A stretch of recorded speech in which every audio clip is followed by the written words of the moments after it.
Data on the real-time economic effects of the COVID-19 crisis are hard to come by. However, much economic activity is heavily dependent on the use of electricity.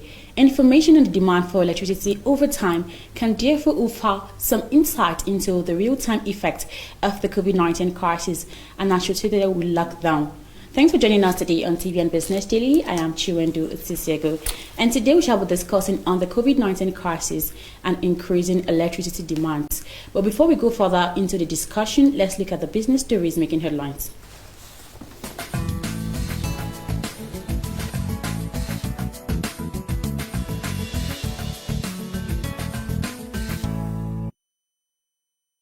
The President of the Senate, Ahmed Lawa, has listed the approval of a total sum of $28 billion foreign loans for the regime of the President Muhammad Buhari in the last 1 year as part of the 9th Senate achievement.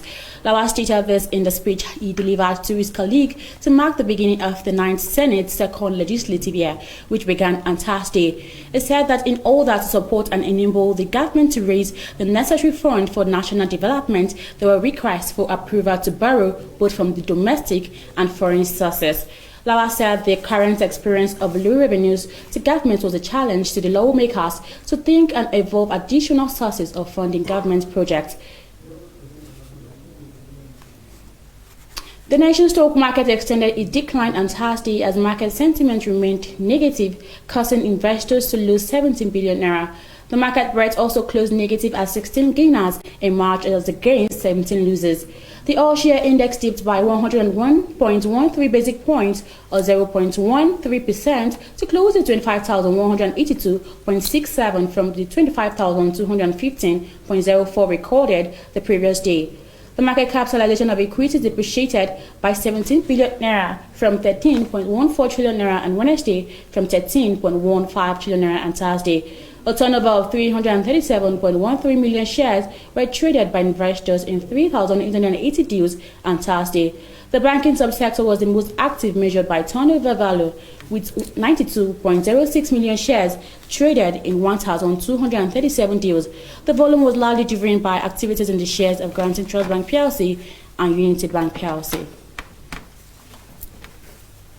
The Senate on Thursday passed the revised 2020 budget of 10.81 trillion naira. However, experts expressed doubt in the capacity of the government to raise funds and to implement the budget. The budget was passed at the Senate plenary shortly after the same exercise was carried out at the Committee of Supplies. The approval followed the consideration of the report of the Senator Baru Jibril-led Committee on Appropriation. The Senate, just like the House of Representatives, increased the budget size of 10.5 trillion naira presented to it by the executive by about 310 billion naira. However, the Senate will convey barely after 2 hours after the approval on Thursday to add 5 billion naira to the budget. The COVID-19 pandemic may lead to the loss of 13 million jobs in Nigeria, the World Food Programme of the United Nations declared on Wednesday. According to the agency, Nigeria needs urgent financial intervention to boost its economy as millions of citizens across the country are currently suffering the harsh economic impact of the virus. The senator spokesperson Elizabeth Bian said in a statement from her agency that more than $182 million was needed to sustain life-saving aid to Africa's most populous country over the next 6 months. She explained that over 3.8 million citizens, particularly those in the informal sector, could lose their job, adding that the figure could rise to 30 million if the restrictions on movement persist for long. And that's the business update on Television Nigerian. I am Chiwendu Tsisiego. Let's take a quick break. We'll be back shortly.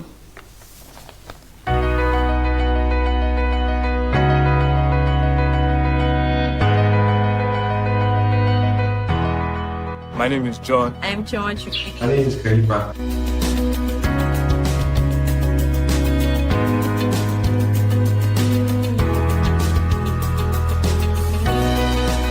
Children's Day is the day set aside to create awareness on the problems children are facing and how to improve their welfare and solve them.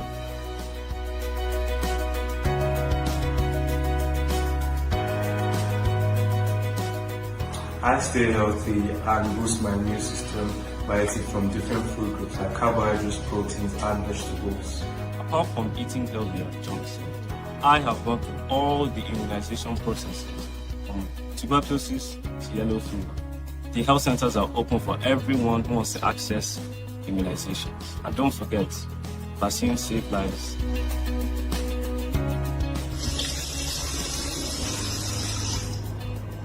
I wash my hands regularly. When I want to cough, I use tissues and dispose of them properly, or I dab to cough. I stay safe during this lockdown by wearing face masks and practicing social distancing. I know you may be wondering if this lockdown stopped my education. Well, no, because I now have online classes. I read my books and have a lesson teacher to support me during this pandemic. I am stable. I am in this lovely environment. My parents are there for me, and I also exercise.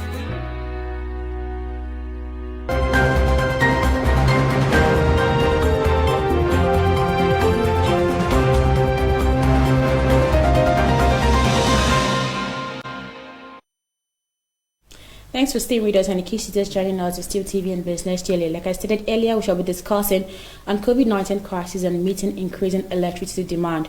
I have with me in the studio engineer Osayodu Victor, the MD O2 Technology Nigeria Limited, and also a public affairs analyst. You're welcome to TVN Business.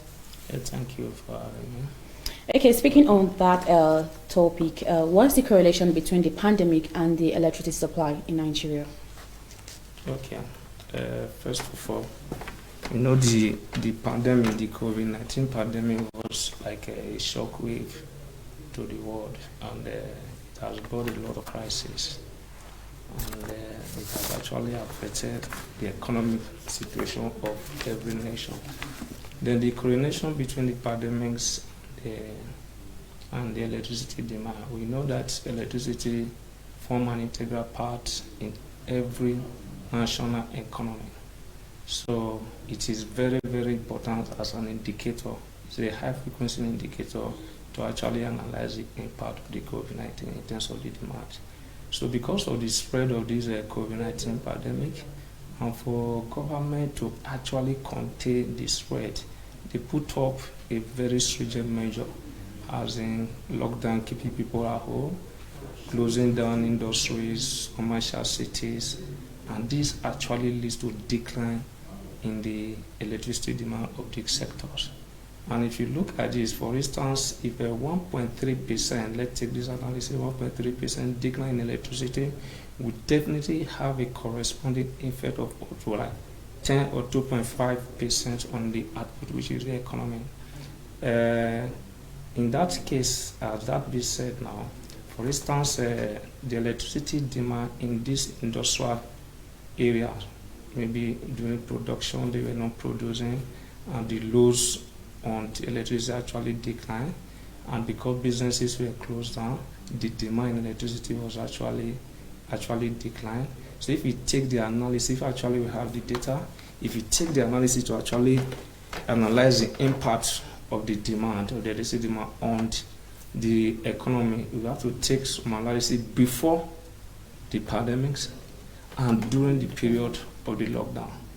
If you check between, I think the pandemic, the lockdown was around March. If you have to take the analysis of the electricity demand, maybe between January to February, you find out the demand in electricity, maybe in all these industrial area, commercial cities, they were actually very high. And that actually make the economy maybe somehow increase the activity of the economy at that particular period, at a particular point in time.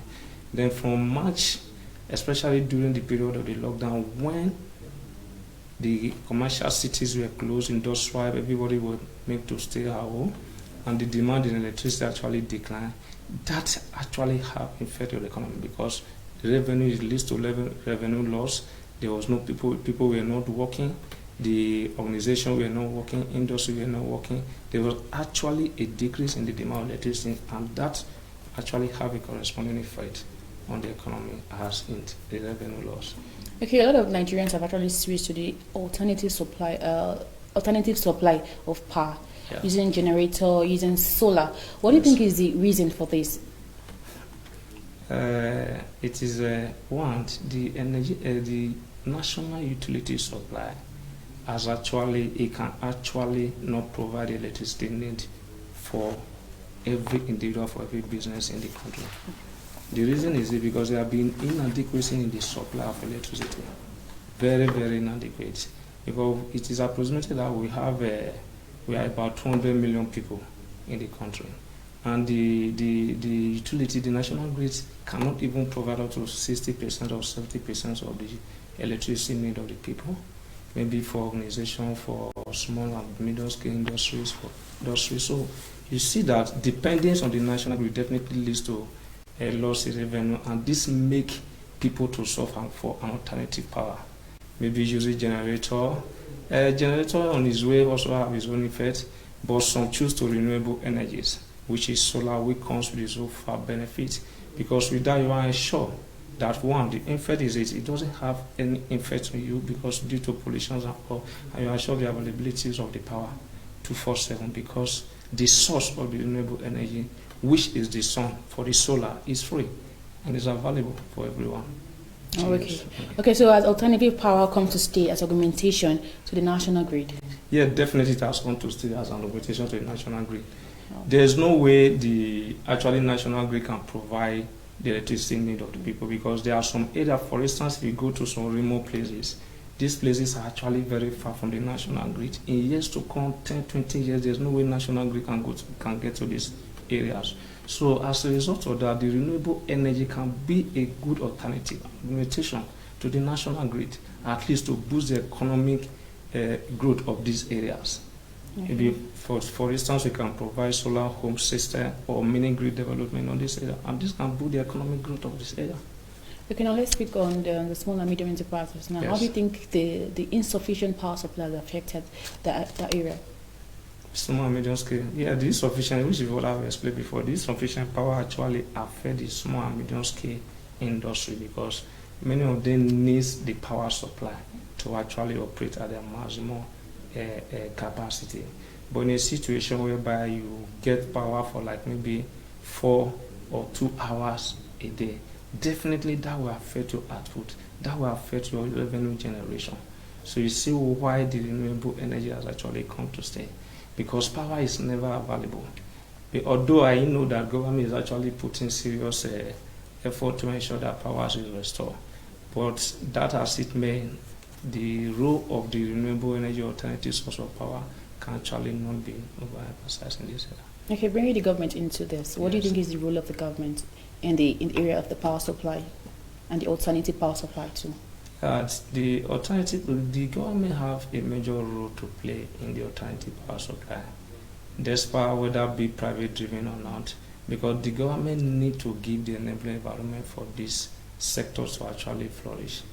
For instance, maybe they can provide an incentive on the renewable alternative power investment, and also the right policy, fiscal policy or monetary policy, to ensure that this alternative power is actually sustainable.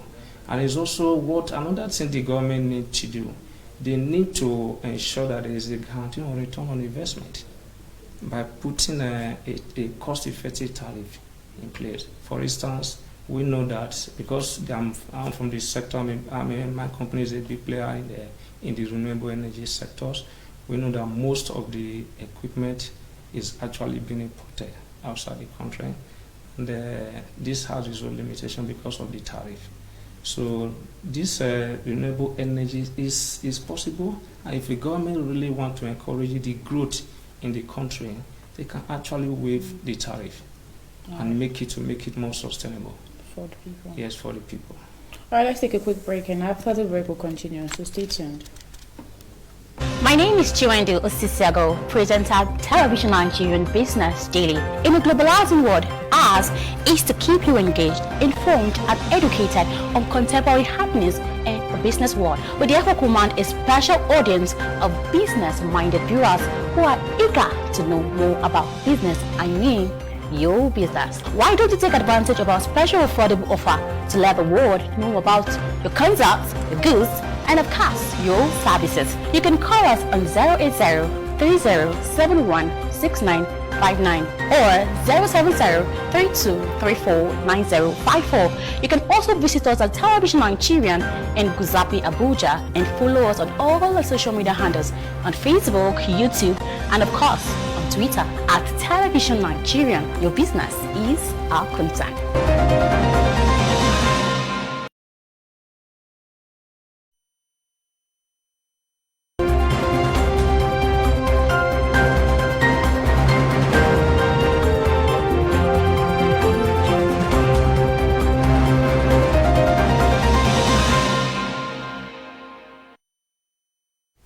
Many thanks for staying with us, and in case you are just joining us, it's still TVN Business Daily. Like I stated earlier, we've been discussing on COVID-19 crisis and meeting increasing electricity demand.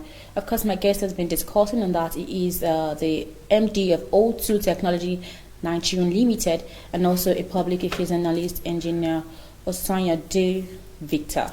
Okay, my next question for you, sir, is that will alternative power solve electric power crisis in Nigeria? Yes, sure. How? The alternative power is actually a life-saving solution to the electric power supply in the country. Just as I said before, thank God that the federal government is actually looking into that area now in this project called the Operation Light the Rural Area. So there are places in the remote villages, especially in the coastal region, that are actually very far from the national grid. And if the national grid is supposed to supply power to this area, will actually take years to come. So with alternative power supply and also the development of mini grid in these regions, that would definitely help and ensure that these regions, which would have been impossible to get electricity, should be able to enjoy electricity. So doing that, the renewable energies has actually come to help to solve majorly the problems of electric supply in the country. Okay. Can you just expose more on the challenges of power supply in Nigeria? Yeah, so the challenges is actually much. Let's take it down. I happen to be in a meeting with some of the power stakeholders. Okay. That was sometimes last year, where the discos, the GENSCO, and the transmission party were all involved. So according to them, the GENSCO actually generate enough, and the transmission, they transmit enough as well. But where the problem majorly lies is the distribution. The reason is this: you are distributing, and your equipment is not able to take what they are sending to you. And in the process, you find out that the disco at most times they also have to return load that they were not used. Because if you are given a load and you don't use the load, definitely you will be paid for it. So why are they returning load? That was a major question. One because of the 14 transformers in the distribution unit. You find out that if you check transformers feeding you, in that transformer, I found out maybe like 2 of the feeders are not working. So even though the GENSCO are generating enough and the transmission is actually sending enough for you, you don't have the capacity to take what they are giving you. And this is a major issue. And this also leads to then coming with the terms of power rationing, because they know that the transformer can actually not take enough load. It begins to ration some power. So in this case, just imagine a business that is tied to this. So you find out that I would say 2 days of power availability, 1 day of power off. Then these days of power off, what happened to the business that is tied to this area? So you see, the problem is actually the equipment, especially the transformer. And on the distribution part, you find out that it's still happening in some community whereby if your transformer has problem, the community has to contribute to ensure that everything is in order. So you begin to wonder, the people actually handling this situation, the people in authorities and in power, are they actually business people?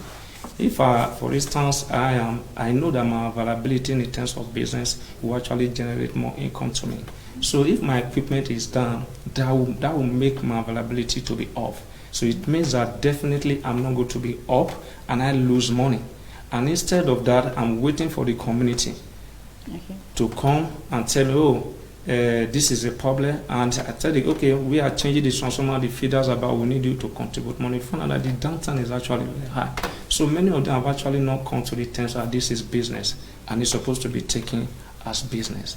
By the time they have this mindset, this must be run as business, I believe this problem will definitely have to address itself. Okay, Yes. you express more on challenges of power supply. Can you just tell us the alternative way out at the moment now, especially with this COVID-19 pandemic? What's the alternative way out Of power supply?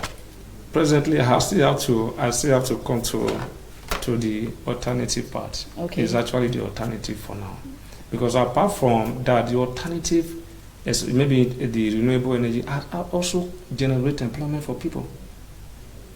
It has actually also generated employment. So it's actually the alternative part to electric power supply. This will definitely put the power authority, those in charge of the power supply, on their tools to ensure that power is available. Because if power, for instance, in my office or in my house, you are not available, I don't longer feel your absence anymore. Because whether you are available, you are not available, there's always power in my house. So the question is, who lose? You understand? You are the one that lose revenue. So it's just like the issues of before the days of days of NITE and before the Mumbai telecommunication come on board. You understand? So by the time alternative source of power in terms of wind, solar, or biomass is actually the alternative way that can actually solve the problem of power supply. Okay, so finally, what's your final take and probably your best solution for government? Yeah. First of all, I would like to although governments have been trying this aspect of alternative power supply and try to promote it, I will advise government to put more effort, especially what they are doing through this national electric project in the rural area in terms of developing a mini grid, because from their program, it is expected that about 10,000 mini grids should be developed by the year 2023, and that will actually provide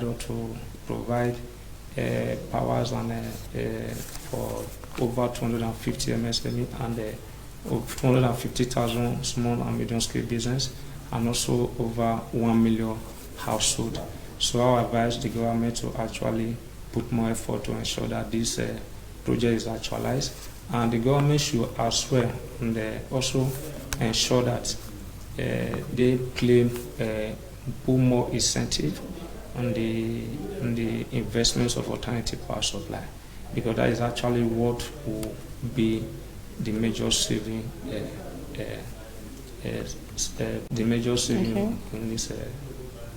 this electric power supply. And also the government should, especially through NEC, that is an Energy Regulation Commission, always engage with all the territorial agents to the transmission and the discourse, and let them know what the challenges is. And through this, we've been able to have a good power supply in the nation. Okay, do you have anything for your viewers? Yes. Okay. What I will say is this. Alternative, we know that the electric power supply have actually given frustrating us, and as a result of that, we've actually tend to the use of alternative source of power. But we still have to put hope. But we know that we will get there. Nigeria will definitely make everything better.